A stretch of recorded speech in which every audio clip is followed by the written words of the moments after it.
after using the computer for just a few hours, it is very, very good.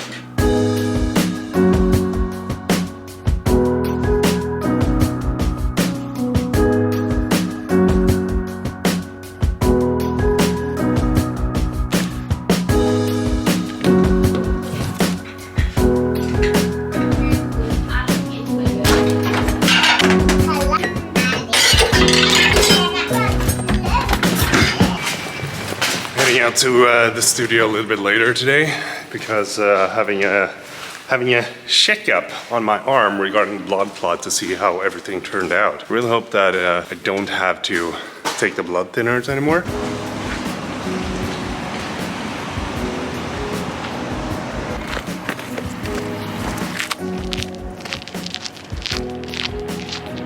It's definitely one of those days again where you think it's going to be spring very soon. Just to realize that there's still a very, very long time until we're actually in spring.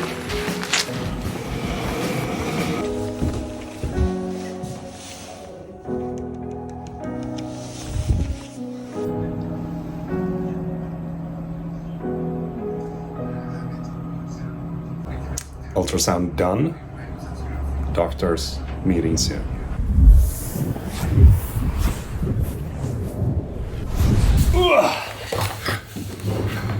Classic dad noise.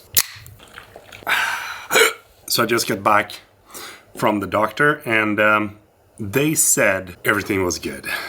So I'm very relieved. I do have a little bit of pain in my forearm. Feels like some sort of like cramps when I'm working out and when I overuse the arm during the day. The doctor said that it's probably likely because of the previous condition that I had, which was TOS, thoracic outlet syndrome. And good thing is that I don't have to use blood thinners anymore, which is very good because previously when I've been, getting cut in my finger or something similar, it has been bleeding for a very long time. So that feels good. I'm just a little bit worried that this might come back, but we're gonna keep it under surveillance for another 6 months before they completely say that it's all good. So I'm a happy guy. And as I said to the doctor, I mean, having a arm that I can use, even though it cramps up a little bit, is gonna be better than the option of not being alive. Kolla här. Come, I will show you. Look. Oj. Il new computer. Okay. And it's very powerful. Can you give your review on this computer? Yes. Not steel, but okay. Here you can have some bigger Bigger vadå? gånger. Hinges. Overall, well, it's a very good machine.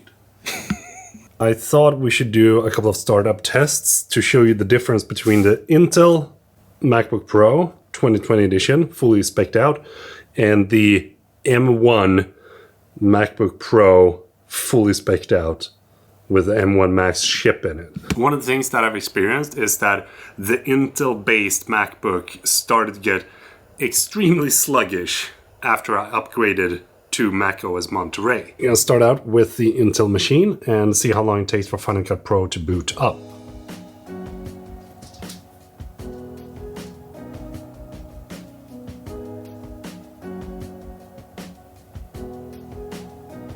Okay. Now we can scrub through. Let's see on the M1.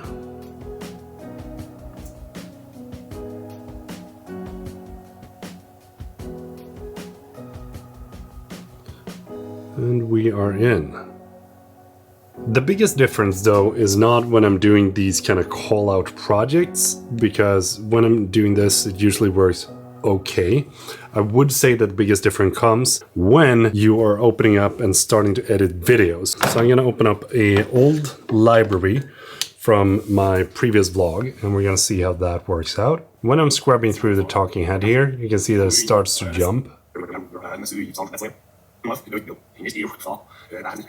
But when I'm scrubbing through the CV1 footage, it works totally fine. The talking head footage in this episode was actually shot in 10-bit, and when I'm editing this on the Intel machine, it is just struggling. And this is just regular 25 FPS. Let's see what happens if we open up the same library on the M1 scrubbing through.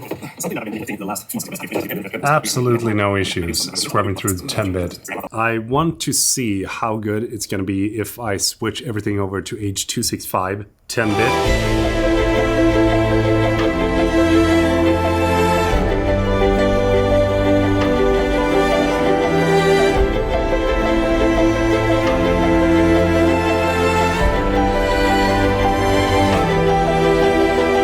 And as you can see, this is the sequence that you just saw. Absolutely no issues scrubbing that through.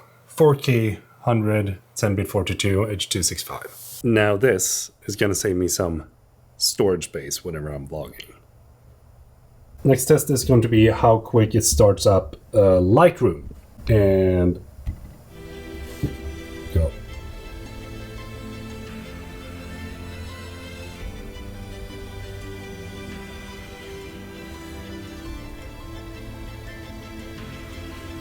And there we go. Let's see how long it takes on the M1 Max.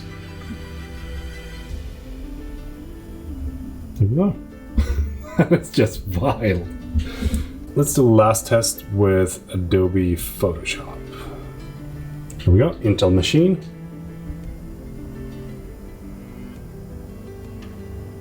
And we're in.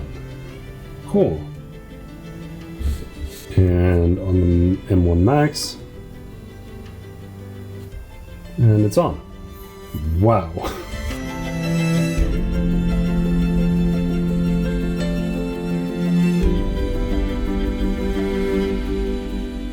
This entire video has been edited on the M1 Max MacBook Pro. Not once have I heard the fan turn on.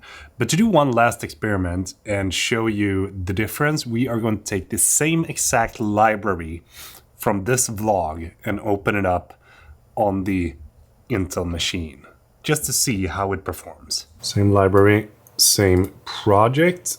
There's absolutely no issues scrubbing through the beginning, but when we get to the 10-bit, this is where the tough part comes.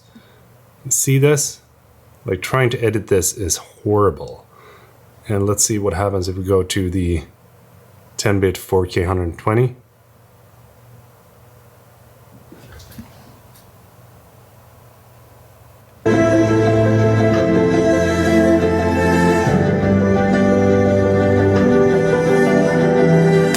As you can see, like, the difference is night and day when it comes to editing 10-bit footage. When you're editing 8-bit, I wouldn't say that it's that much of a difference. Or when you're shooting in something like all intra or really uncompressed files, because that usually takes less power from your computer. But this is just gonna save me so much storage space when it comes to making my vlogs and videos, and not having to shoot everything in all intra is definitely gonna be a big game changer. Can you hear that? We haven't even started editing the video, and the fan, cray cray.